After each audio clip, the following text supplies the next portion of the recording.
구약성경 636페이지 제가 봉독해 드리겠습니다. 1절로 4절 그리고 7절부터 읽도록 하겠습니다. 다윗이 그 궁실에 거할 때에 선지자 나단에게 이르되 나는 백향목 궁에 거하거늘 여호와의 언약궤는 휘장 밑에 있도다. 나단이 다윗에게 고하되 하나님이 왕과 함께 계시니 무릇 마음에 있는 바를 행하소서. 그 밤에 하나님의 말씀이 나단에게 임하여 가라사대 가서 내 종 다윗에게 말하기를 여호와의 말씀이 너는 나의 거할 집을 건축하지 말라. 7절 연하여 내 종 다윗에게 이처럼 말하라. 만군의 여호와께서 이처럼 말씀하시기를 내가 너를 목장 곧 양을 따르는 데서 취하여 내 백성 이스라엘의 주권자로 삼고 내가 어디를 가든지 내가 너와 함께 있어 내 모든 대적을 내 앞에서 멸하였은즉 세상에서 존귀한 자의 이름 같은 이름을 내게 만들어 주리라.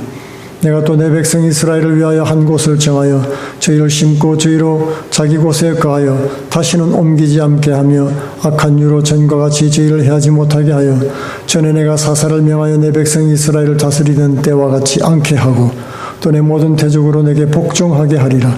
또 내게 이르노니 여호와가 너를 위하여 집을 세울지라. 내 소환이 차서 내가 열조에게로 돌아가면 내가 내 뒤에 넷이 곧 내 아들 중 하나를 세우고 그 나라를 견고하게 하리니 저는 나를 위하여 집을 건축할 것이요 나는 그 위를 영원히 견고하게 하리라. 나는 그 아비가 되고 그는 나의 아들이 되리니 나의 자비를 그에게서 빼앗지 아니하기를 내가 내 전에 있던 자에게서 빼앗음과 같이 하지 않을 것이며 내가 영영이 그를 내 집과 내 나라에 세우리니 그 위가 영원히 견고하리라 하셨다 하라. 아멘.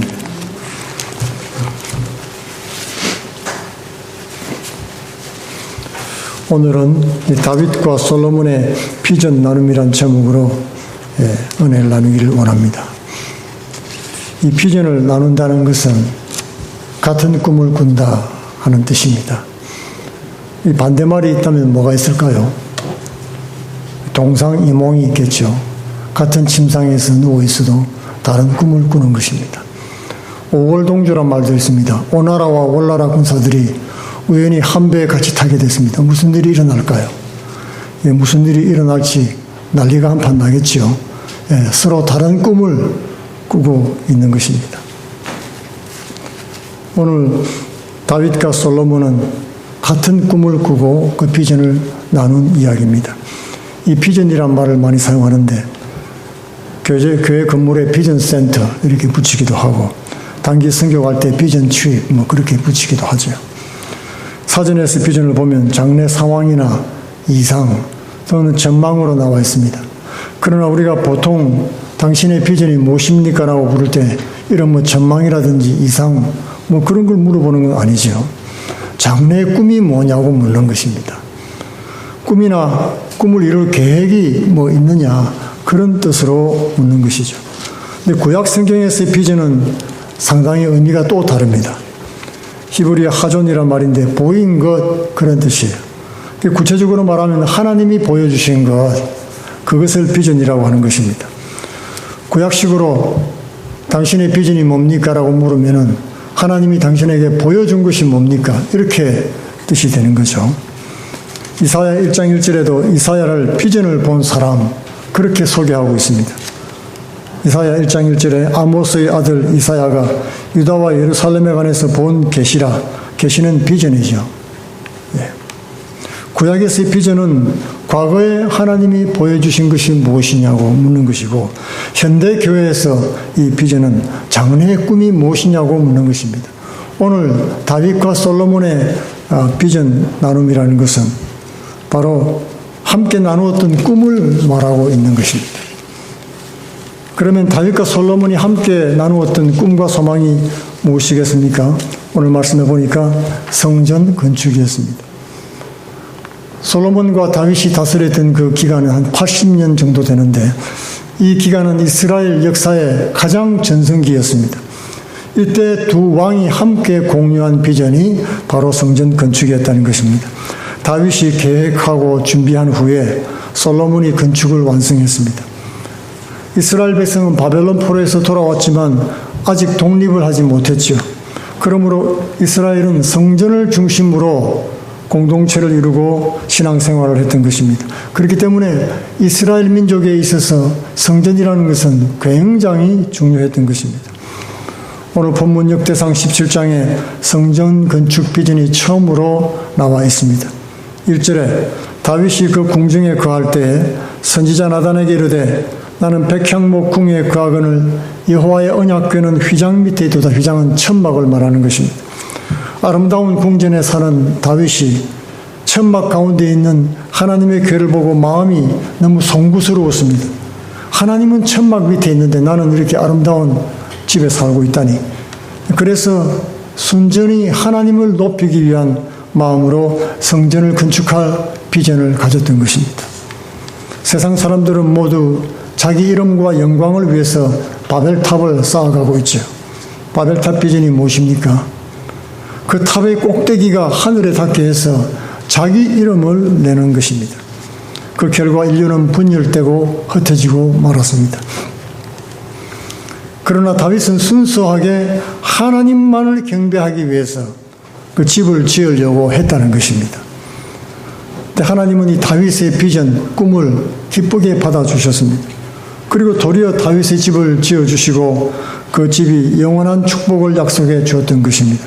다윗이 나단에게 아무래도 하나님을 집을 지어야겠어요 라고 말하니까 그 참 좋은 생각입니다 하고 나누기만 했는데도 하나님이 말씀이 나단에게 임했던 것입니다. 기쁘게 받았다는 것입니다.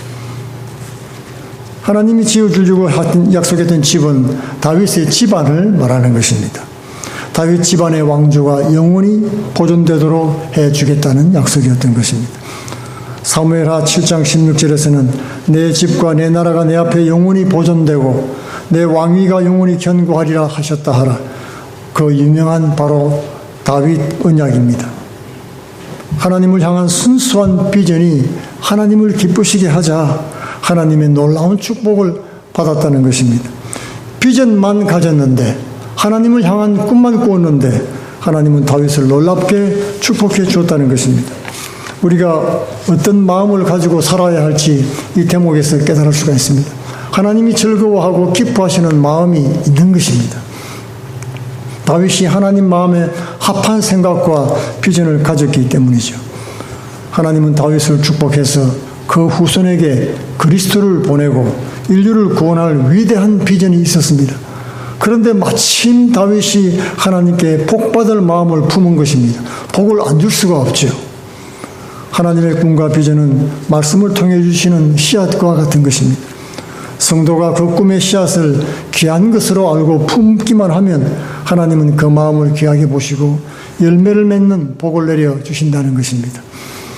옥토에 뿌려진 씨앗과 같습니다. 우리 모두 하나님의 기쁘신 뜻, 선한 뜻을 이루어드릴 비전을 가지시기 바랍니다. 우리가 하나님의 뜻을 기쁘게 받들 때 하나님은 그 꿈을 실현시켜 주신다는 것입니다. 그러나 하나님의 꿈과 나의 꿈을 혼돈해서는 안 되겠죠. 바벨탑 건축은 자기 이름을 내기 위한 비전이었습니다. 결국 혼란과 흩어지는 벌을 받게 됐습니다. 종종 자기 비전을 세우고 그것을 위해서 하나님을 이용하는 경우도 있습니다. 주의 영광을 위해서 열심을 내기는 하지만은 결국 자신의 목적을 이룰 비전이 숨어 있는 경우도 있는 것입니다. 예수께서 십자가 지시기 전에 예수님의 제자들이 다 그랬습니다. 예루살렘 성으로 예수님이 이제 마지막으로 올라갈 때 제자들은 이제 왕으로 등극하러 가시는 줄 알았어요. 그러자 본심이 드러나기 시작했습니다. 누가 높은지 서로 다투고 싸우면서 장관 자리 놓고 청탁하는 그런 부끄러운 모습이 연출됐습니다. 그리고 가룟 유다는 예수님을 팔아버릴 생각을 했던 것입니다. 내가 가진 비전이 순수하게 다윗과 같은 그런 비전인지 아니면 바벨탑 건축가들의 비전 같은지를 우리가 확인해야 되는 것입니다. 성도의 비전은 세상의 야망과 구별되는 오직 하나님을만을 위한 거룩한 것이어야 한다는 것입니다. 다윗 성전은 오늘날 성도를 상징하고 있습니다. 성령 하나님의 임재가 나타나는 교회인 성도를 예표하고 있는 것입니다. 성도들이 성전이에요. 내 몸이 성전인 것입니다. 하나님의 성령이 임하시는 곳입니다. 건물이 아닙니다. 하나님께서도 천지를 지으시니가 어찌 사람이 지은 집안에 거하겠느냐? 이거 다 내가 만든 것인데 하나님이 집이 없어서 헐벗고 언제 집 지어달라고 부탁한 적이 있냐고 반문을 하셨던 것입니다. 하나님은 건물이 아니라 자녀들의 마음 속에 거하기를 원하십니다. 성도들의 사랑과 존경을 받으시기 원하시는 것입니다. 근사한 집을 지어주기를 원치 않았습니다. 자녀들의 마음을 얻기를 원하시는 것입니다. 그러므로 우리는 구원받을 자녀들을 하나님 앞에 많이 돌아오게 하고 또 그 영혼들을 살리고 세우는 예수 그리스도의 꿈을 꾸어야 하는 것입니다. 두 번째로, 그러면 하나님은 언제 비전을 이루어 주시는가 하는 것입니다. 하나님의 꿈은 하나님의 때에 성취가 됩니다. 내가 아무리 계획하고 시간을 정해놓아도 하나님이 일하시는 뜻을 받들어야 된다는 말입니다. 다윗은 자신이 성전 건축을 하고 싶었지요. 열심히 대단한 사람이었습니다. 나단 선지자가 보기에도 큰 문제 없어 보였습니다. 그래서 그렇게 하소서 하고 처음에 순순히 허락했죠. 그러나 하나님 말씀이 임했을 때 하나님의 뜻은 달랐습니다. 다윗이 전쟁에서 피를 너무 많이 흘린 것이 문제가 됐던 것입니다. 다윗은 하나님의 심판의 도구요, 의로운 칼로 하나님께 사용받았죠. 그러나 하나님은 성도가 직접 세상을 심판하고 피 흘리는 일에 참여하는 것을 기뻐하지 않습니다. 이 다윗은 예수 그리스도의 표상이기 때문에 그런 것입니다. 이 세상을 심판할 능력이 있는 예수님을 나타내는 모본이기 때문에 다윗이 그렇게 드러났던 것이지, 하나님이 허락한 전쟁인 경우에도 성도들은 자기 손으로 피 흘리는 것을 하나님 기뻐하지 않습니다. 정죄와 저주는 마귀가 하는 일이고 심판은 하나님이 하시는 일이기 때문에 그렇습니다. 성전은 하나님께 기도하는 곳이죠. 용서하시고 구원하는 곳이기 때문에 그런 피 흘리는 일, 저주하고 정죄하는 일은 하나님은 하기를 원치 않는 것입니다. 다윗은 자신의 허물을 인정했습니다. 그리고 하나님 뜻에 순종했습니다. 자신의 성취욕을 꺾었습니다. 뜻을 세우고 씨를 뿌리는 사람이 있고 또 추수 때가 되어서 열매를 나누고 누리는 사람이 있습니다. 다윗은 비전이 이루어질 하나님의 때를 기다리며 준비하면서 인내했습니다. 그때는 바로 아들 솔로몬의 때였던 것입니다. 비록 내가 받아 세운 비전이라 해도 내가 이루지 못할 수 있습니다. 나의 임기가 아니라 후임이 될 수도 있는 것입니다. 다윗만 그런 것이 아니라 모세도 그랬습니다. 출애굽 지도자 모세의 꿈은 하나님이 약속하신 가나안 땅에 한번 발을 디뎌보는 것입니다. 그러나 그 꿈은 허락되지 않았습니다. 느보산에 올라가서 바라보는 것으로 만족해야 했습니다. 사도 바울은 당대에 땅끝 스페인까지 가서 복음 전할 비전이 있었죠. 그러나 바울은 로마까지 가는 것이 끝이었습니다. 스페인 전도는 다른 사람에게 맡겨졌습니다. 내가 세운 비전이라도 하나님께 받은 비전은 하나님께 맡겨드려야 되는 것입니다. 비전을 이루실 분은 결국 하나님이시기 때문에 그렇습니다. 전도서 3장 11절에 하나님이 모든 것을 지으시되 때를 따라 아름답게 하셨고 사람들에게는 영혼을 사모하는 마음을 주셨느니라. 그러나 하나님이 하시는 일의 시종을 사람으로 측량할 수 없게 하셨도다 했던 것입니다. 세 번째로 하나님은 주신 비전이 개성되고 공유되기를 원하십니다. 하나님은 성도에게 주신 꿈이 당대에 이루어지고 끝나기를 원치 않습니다. 이 세상 제국은 일어서고 멸하기를 반복하죠. 오래가지 않습니다. 이루고 세웠는가 하면은 이내 또 사라집니다. 그러나 하나님 나라는 그렇지 않습니다. 다윗의 왕조같이 그 후손 예수 그리스도의 나라가 되고 그 나라는 영원히 계속되는 것입니다. 이 다윗의 성전 건축 비전은 아들에게 전해졌습니다. 다윗은 말로만 전하고 가르친 것이 아니었습니다. 다윗 본인도 성전 건축을 위해서 가진 모든 재물을 내어서 수많은 재료들을 준비했던 것입니다. 금과 은과 동과 철과 못을 무수히 준비하고 석수를 통해 건축한 돌을 다듬고 두로와 시돈에서 백향목을 운반해 왔던 것입니다. 성전 건축뿐만 아닙니다. 성전이 건축된 후에 성전에서 일할 레위인들이나 제사장들의 명단과 그 직무까지를 정하고 세세하게 준비를 했던 것입니다. 성전은 건물을 짓는 것만으로 끝나지 않습니다. 성전은 하나님께 기도하는 곳이고 예배드리는 곳이고 제사를 드리는 곳입니다. 건물을 지어놓고 자랑하는 것이 아니라 하나님께 신령과 진정으로 예배하는 것이 목적인 것입니다. 그리스도인들이 기도하지 않고 예배하지도 않으면 건물만 덩그러니 비어있는 것 같은 그런 껍데기 몸만 있는 신자가 되는 것입니다. 다윗의 비전은 솔로몬에게 전수되었습니다. 아버지 다윗이 죽은 후에도 두로 왕의 도움을 받아서 성전 건축을 열심히 준비했습니다. 그리고 7년 만에 성전 건축을 완성했던 것입니다. 이렇게 다윗은 그 생명이 다할 때까지 성전 건축을 철저하게 준비했습니다. 그리고 솔로몬은 그 말씀대로 성실하게 성전을 완공했던 것입니다. 우리에게 주어진 사명이 바로 그것입니다. 나만 잘 먹고 잘 살다가 끝나는 것이 아니라 우리 세대를 위해서 기도하고 그들을 위해서 투자하고 그러기 위해서 우리 자신도 우리 성전도 스스로 세워나가야 한다는 것입니다. 우리가 하나님을 위한 비전이 세워지면 그 다음에 할 일은 비전을 함께할 사람들에게 비전을 나누고 전수해야 하는 것입니다. 하나님의 꿈이 무엇입니까? 땅끝까지 복음을 전하는 것입니다. 그것이 하나님이 우리에게 주신 사명이요 꿈인 것입니다. 이 비전을 이루기 위해서 주께서 주신 모든 은사와 자원을 사용해야 하는 것입니다.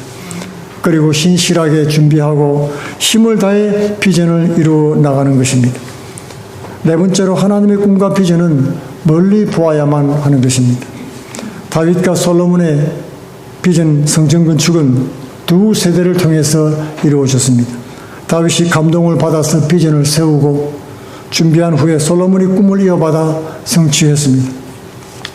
세대를 이어서 이룬 이 성전 건축은 하나님의 사역에 좋은 모본인 것입니다. 교회 복음도 대를 이어서 전수되어져야 하는 것입니다. 부모에 이어서 자녀 세대로 주의 사명이 전수가 되어야 됩니다. 이어져 나가야 하는 것입니다.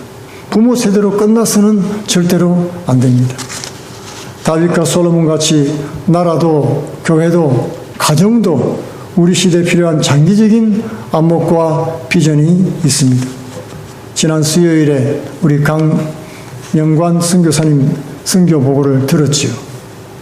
아마존의 바나와 부족 성경 번역 사역, 이것은 평생을 걸쳐 사역해야 되는 것입니다. 그리고 또 후대에 이어져 나가야 되는 장기적인 그런 사명입니다. 언어를 만들고 성경을 번역하고 교회를 세우는 것으로 끝나는 것이 아닙니다. 복음을 교육받은 세대가 이제는 복음 일꾼으로 자라나고 이렇게 해서 이웃을 위해서 예수 복음을 전하는 단계로 나아가야 되는 것입니다. 성숙해져야 됩니다. 그렇게 땅끝으로 하나님의 영광이 전파되도록 다윗 같은 마음을 비전을 세우고 준비해야 되는 것입니다. 솔로몬 같은 후세를 세워서 교육하고 하나님의 비전을 전수해야 되는 것입니다. 하나님의 때를 기다리면서 하나님 방식대로 하나님의 꿈이 이루어지도록 순종하며 인내해야 되겠습니다. 나의 믿음을 성장시켜 나가면서 성숙한 그리스도인이 되어가는 것은 하나님의 성령이 거하시는 성전을 세워가는 과정인 것입니다. 날마다 말씀을 읽고 묵상하며 예배를 드리고 기도하며 순종하는 것을 통해서 내 몸의 성전을 세워나갑니다. 그리고 사랑하는 아내와 남편과 자녀들과 이웃들에게 전파하고 전수해 나가는 그런 복된 복음의 일꾼들 다 되시기를 축원드리겠습니다. 기도하겠습니다. 고마우신 아버지, 주님의 몸된 교회와 성도를 세우는 일에 귀한 사명과 꿈을 주시니 감사합니다. 우리에게 주신 이 꿈을 키워나가며 하나님의 뜻을 이루기 위해서 아버지 다음 세대를 위해서 힘써 노력하며 전심을 다하는 모범된 복된 다윗과 솔로몬처럼 담는 성도들 다 되게 하여 주시옵소서. 주의 뜻을 온전히 이루어드리는 복된 삶이 되도록 축복하여 주옵소서. 예수님 이름으로 기도하옵나이다. 아멘.